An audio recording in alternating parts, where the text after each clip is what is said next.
दोस्तों, आज हम आपको सुनाएंगे माँ की देखभाल कहानी। तो दिल थाम के बैठिए, चलिए शुरू करते हैं। माँ अस्पताल में एक बेड पर पड़ी थी। अस्पताल के बरामदे में उसके 2 बेटे और एक बेटी चिंता में टहल रहे थे। भाई बहन को अपनी माँ के लिए सेहत की चिंता तो थी, लेकिन उससे भी ज्यादा चिंता इस बात की थी कि अब माँ को अपने साथ कौन रखेगा। जब तक माँ स्वस्थ थी वह इन तीनों से अलग अपने पुराने घर में रहती थी, लेकिन अब ऐसा करना खतरे से खाली नहीं होता और ऐसा करने से समाज में तीनों बेटे बेटियों का नाम भी खराब होता। लोग कहते कि देखो कैसी औलादें हैं। बीमार माता को अकेला रहने के लिए छोड़ दिया। 1 घंटे से बिना कोई बातचीत किए वह तीनों अपने अपने विचारों में खोए हुए थे। फिर बहन ने चुप्पी तोड़ते हुए अपने बड़े भाई की तरफ देखते हुए कहा, भैया आप बड़े हैं, इसलिए आपका कर्तव्य है कि माँ को जरूरत के समय आप रखें और उनकी देखभाल करें। छोटी बहन की बात सुनकर बड़े भाई ने पहले अपनी पत्नी की ओर देखा और बोला, मैं इस बात से बिल्कुल इनकार नहीं करता कि बड़े होने के नाते मेरा माँ की देखभाल करने का कर्तव्य है, लेकिन तुम तो जानती ही हो कि मैं और तुम्हारी भाभी दोनों ही जॉब करते हैं।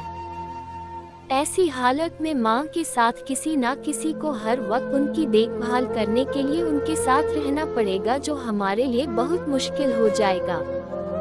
बहन, तुम तो पूरा दिन घर ही रहती हो, तुम माँ को अपने साथ क्यों नहीं रखती? पैसों की चिंता मत करना, जो भी खर्चा आएगा मैं दे दूंगा।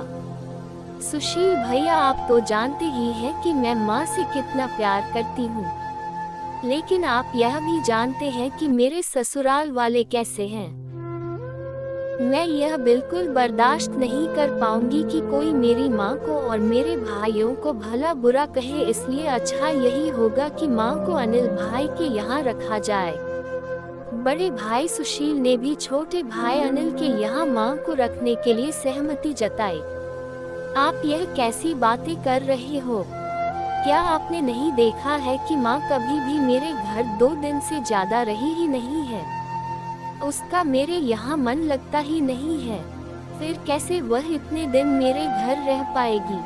छोटे भाई ने अपनी असहमति जताते हुए कहा। इससे पहले कि इस चर्चा का कोई नतीजा निकल पाता, एक नर्स वहां दौड़ते हुए आई और कहने लगी, क्या आप ही वार्ड नंबर 4 में भर्ती मरीज के रिश्तेदार हैं? आपको डॉक्टर साहब अंदर बुला रहे हैं। सभी घबरा गए और दौड़ते हुए डॉक्टर के पास पहुंचे। डॉक्टर ने उनसे हाथ जोड़ते हुए कहा, आई एम सॉरी, मैं आपकी माता जी को नहीं बचा पाया।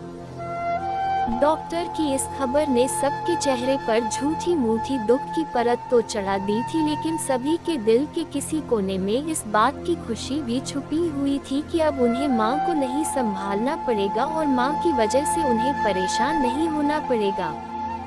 दोस्तों, छोटी सी यह इमोशनल कहानी ही समाज का सत्य है। यहाँ लोग ऊपर से जो दिखाते हैं वह अंदर से नहीं होते। जो माँ बाप अपने 4 बच्चों को बिना किसी शिकायत के बड़ी आसानी से संभाल पाते हैं, आगे चलकर जरूरत पड़ने पर यही 4 बच्चे मिलकर भी उन्हें नहीं संभाल पाते या नहीं संभालना चाहते। बच्चों को यह बात नहीं भूलनी चाहिए, जैसा वह बोएंगे वैसा ही तो काटेंगे।